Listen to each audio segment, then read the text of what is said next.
Salut à tous, alors c'est Frédéric de la Vie. Alors ce soir, je voulais faire une petite vidéo, une toute petite vidéo, pour parler des choses et des frontières. Alors je voulais juste faire cette petite vidéo pour expliquer que tous les organismes vivants, ou constitués d'entités vivantes, n'ont qu'une seule fonction, à la base, c'est une fonction calorique de récupération et d'accumulation et de conservation des calories. Alors, tous les organismes, je parle bien de tous les organismes vivants sur Terre. Donc, je vais commencer par la cellule. La cellule, c'est un organisme vivant au sein d'un autre organisme, qui est le corps humain. On va dire un corps, c'est un organisme aussi. Alors la cellule, elle a sa frontière, elle a sa barrière lipidique. C'est une bicouche lipidique qui lui permet d'être un individu à part avec ses lois internes à part, dans un autre organisme à chaque fois, et de faire ou de la prédation ou de l'échange. Donc en général, tout organisme a sa fonction dans un autre organisme, comme la cellule a sa fonction dans le corps humain ou dans un organe, et comme tout individu au sein d'une société peut être considéré comme une cellule avec lui-même une fonction particulière au sein de cette société. Alors on essaye d'avoir plutôt des relations d'échange, mais malheureusement on a souvent des relations de prédation. Alors je vais parler justement de toutes ces frontières alors, pour montrer que tout fonctionne, tout être vivant fonctionne de la même façon. Et quand on voit les guerres, quand on voit les problèmes de religion, les problèmes culturels, si on revient à la cause de toutes ces choses-là, ce sont des causes bien plus basiques, parce qu'on pense, nous, avec nos tripes, on pense culturel, mais si on remarque bien ça, ce sont toujours des causes caloriques, qui sont liées aux besoins de tout organisme de récupérer la calorie pour vivre, tout simplement. Et si on vit en harmonie, on pratique l'échange, mais en général, on ne vit pas en harmonie, on pratique la prédation. Et on est souvent des proies aussi. Donc, je voulais parler un peu de ça au niveau de tous les organismes et puis mettre en avant un peu pour expliquer tout fonctionne de la même façon. Alors la cellule, l'être humain est un organisme avec sa peau, sa barrière de peau, avec ses lois internes qui le régissent. Après, vous avez les structures familiales qui sont des organismes avec leurs lois internes qui les régissent, avec le père qui a une telle fonction, les enfants qui ont telle fonction. On essaie de récupérer la calorie au sein de la structure familiale avec ses frontières familiales, qui sont des frontières génétiques, on a les mêmes gènes, donc on fait partie du même groupe, donc ce sont les gènes à ce moment-là qui gèrent ça, mais c'est un organisme, la structure familiale, qui doit accumuler de la calorie, qui ramène la calorie, et qui la conserve, qui la dispatche entre ses membres en général. Donc on est les uns à côté des autres. Après, tu as les entités de village, qui sont des organismes aussi. Des fois, les villages sont même fortifiés, donc c'est comme une barrière lipidique ou une peau, avec des gens du village qui, en général, ont plus ou moins le même patrimoine génétique. Donc, on conserve notre patrimoine génétique, notre caractère génétique, et c'est aussi pour défendre ce caractère génétique et pour accumuler et récupérer la calorie. Et en général, c'est pour ça qu'il y a des villages. Ces villages ont des familles. C'est toujours comme ça. Ce sont des organismes à chaque fois, des organismes, des groupes vivants. En Afrique, vous avez le village, vous avez la tribu. Vous avez aussi les groupes. Après, il y a les villes. Bien sûr, il y a les villes. Et après, il y a les États. Alors même les villes avec leur octroi, leur loi interne. Chaque ville a ses lois internes qui structurent comme un organisme. Et chaque ville a comme fonction de protéger son intégrité et de récupérer un maximum de calories, de la conserver. Et en général, on fait du commerce avec d'autres villes, donc c'est des échanges. Après, vous avez les régions, pareil. Après, vous avez les États avec leurs frontières. Chaque État a sa frontière bien définie en général, comme la peau, c'est comme la peau, ou comme la double barrière, la peau qui est des couches de cellules, ou comme la double barrière, la bicouche lipidique des cellules, c'est la même chose, les États.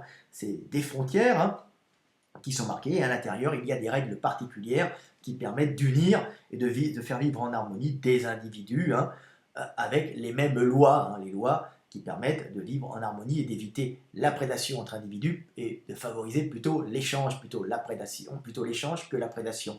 Et après, vous avez les confédérations d'États, hein, comme les États-Unis, hein, comme la Russie, tiens. Et donc tout ça, confédération d'États, ben, ça donne de la puissance et ça donne aussi, il y a des super lois qui sont qui unissent tout ça pour éviter les conflits justement entre États, comme il y a l'Europe. Hein. L'Europe a longtemps été dissous parce qu'il y avait longtemps eu des problèmes. Maintenant, il y a la communauté européenne, parce qu'on a été quand même souvent en guerre, hein, même si cette Europe pose d'énormes problèmes et qu'il y a d'énormes dysfonctionnements actuellement. Hein. Mais ceci dit, on fait comment dire, des confédérations, hein, pour justement éviter les guerres, pour faire vivre ces organismes plutôt dans l'échange que dans la prédation. Alors actuellement en Europe ça ne marche pas trop, hein, on a bien vu que c'est pas vraiment l'échange, c'est plutôt la prédation et qu'il y a des intérêts divergents au sein d'un organisme. C'est pour ça que l'Europe a des problèmes. Hein. Les États-Unis, eux, ont eu leur guerre de sécession, ils ont eu leurs problèmes, hein, et ils les ont réglés il y a bien longtemps dans les larmes et le sang, voilà, comme d'habitude. Mais maintenant, ils sont relativement unis, ça devient un super organisme prédateur qui, lui, récupère la calorie, hein, à l'extérieur, en général, essaye de pratiquer l'échange, mais souvent, comme l'échange, c'est moins avantageux que la prédation à certains niveaux, ils vont préférer la prédation pour récupérer un maximum de calories, hein, et pour restituer un minimum de calories. C'est pour ça qu'ils sont gros et obèses, c'est aussi pour ça, hein, c'est parce qu'ils accumulent beaucoup de calories. Hein. Donc voilà. Donc voilà, la fonction était pareil, la fonction religieuse, hein, les fonctions religieuses.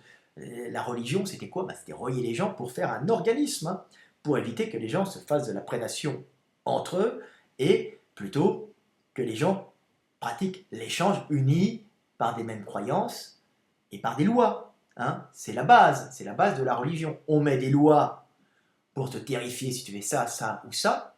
Hein. Plutôt des croyances pour te terrifier si tu fais ça, ça ou ça. On agit toujours sur la peur de l'individu. Hein, et après, on fait des lois internes pour vivre en harmonie. Voilà à quoi servent les religions. À unir des gens pour qu'ils ne vivent pas dans la prédation et qu'ils vivent plutôt dans l'échange. Hein, c'est toujours plus profitable. Malheureusement, ça se passe pas tout le temps comme ça, et souvent il y a des conflits toujours caloriques entre groupes d'individus, hein, parce que quand il y a accumulation, bah, les autres le veulent, et s'il y en a un qui manque de calories à certains moments pour, pour un problème interne, un problème extérieur, bah, en général, si on ne peut plus pratiquer l'échange, on peut pratiquer la prédation. Donc c'est pour ça que il y a des fois des guerres, hein, des conflits, même des conflits religieux ne sont en vérité que des conflits calorique. Hein. Si vous regardez ce qui se passe en Syrie, vous apercevrez qu'il y a les Kurdes d'un côté, qu'il y a les chiites de l'autre côté, les sunnites de l'autre côté, internes, c'est des groupes, en vérité c'est des groupes tribaux, des groupes de villages, des groupes régionaux, qui sont unis aussi, qui sont unis génétiquement, c'est-à-dire qu'ils ont des groupes génétiques, groupes familiales, groupes de villages, groupes entre eux, donc, hein, unis par une même religion en général, et qui se font la guerre pour des problèmes caloriques, et derrière, ils sont encore plus, les groupes sont unis par des religions différentes, donc on dit qu'on a des conflits religieux, mais qui sont en vérité des conflits caloriques, et comme je le dis tout le temps, un homme, hein, les couilles vides, le ventre bien tendu, ayant bien mangé, un toit sur la tête et l'avenir de ses enfants assuré, hein, ça veut dire qu'il est gorgé de calories, il a eu sa fonction reproductrice et il a son territoire, il a assuré l'avenir de ses enfants et son avenir.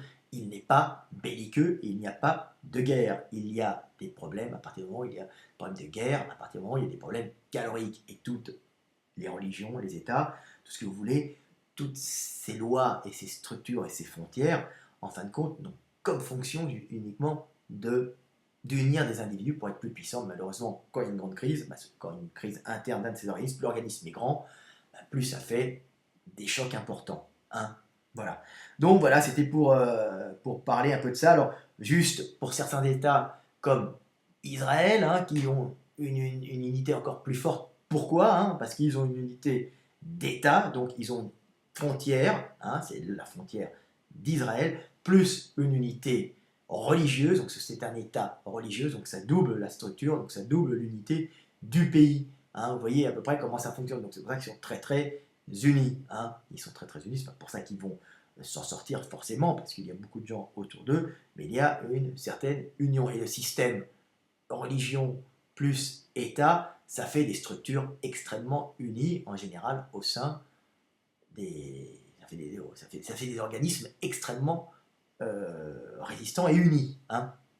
Donc voilà, État plus religion. Alors, il peut y avoir, par exemple, au niveau des États, hein, comme vous avez en France, des groupes religieux, hein, donc qui forment, ou des groupes ethniques qui forment de nombreuses structures, hein, internes. Donc c'est des structures qui normalement sont faites pour s'aider. Il faut savoir que toutes les structures religieuses, ethniques, tout ce que vous voulez, n'ont à la base qu'une seule fonction. On se reconnaît dans une ethnie c'est-à-dire on a une culture similaire, on a des rites similaires, on a une culture pas forcément religieuse, mais une ethnie, hein. Donc on a une culture similaire, donc ça unit les gens. Donc si on a une culture similaire, en général, c'est qu'on a des gènes en commun. Hein. Donc en général, on est unis au sein d'un autre organisme. Comme quand vous avez un pays avec plusieurs religions, vous avez des groupes internes unis, forts entre eux, c'est-à-dire qu'une certaine union par des rites religieux, hein, qui sont souvent reliés à des ethnies, puisque ces religions sont pratiquées dans des endroits, et maintenant les gens sont, par exemple, sont venus en France, donc ils continuent à pratiquer ces religions, donc ça fait des groupes internes. Mais quand un État comporte beaucoup de groupes comme ça, hein, de groupes différents, ça peut, à un certain moment, poser des problèmes s'il n'y a pas au-dessus un système d'unité extrêmement puissant. Hein. Alors en France, c'est vrai qu'on manque actuellement d'une espèce d'un liant pour toutes ces communautés. Hein. Les États-Unis, eux, ils ont leurs défauts, mais c'est vrai qu'ils ont réussi à unir toutes ces communautés avec une loi extrêmement rigide, rigide à un certain niveau, libre d'un autre côté, avec des lois qui sont extrêmement fortes. Ils ont uni les gens sur une constitution et un drapeau, c'est-à-dire que c'est un symbole, c'est uni des groupes, on a uni des groupes sous, d'abord les États-Unis c'est des États indépendants, hein, si vous voulez, avec un drapeau, mais ils ont une constitution, la constitution des États-Unis, par exemple, la constitution forme le liant, hein, de la constitution, ce sont des lois qui forment la structure de cet État. Alors, ils ont des lois et des gros canons. Alors, bon, ils ont un gros État et des gros canons. Vous voyez, tous les organismes, tous les États, toutes les choses vivantes n'ont à la base qu'une fonction, hein, c'est rester en vie. Pour rester en vie, il faut récupérer la calorie, l'accumuler et la conserver. Et essayer d'avoir des échanges. Donc voilà, c'est pour expliquer un peu que tout fonctionne sur la calorie et que tout groupe social, tout groupe religieux, tout groupe ethnique, hein, n'ont qu'une fonction, hein, maintenir une entité en vie, en lui permettant de conserver, d'accumuler la calorie. Voilà, c'était Fouad de la Vie, 13 minutes 18. À bientôt.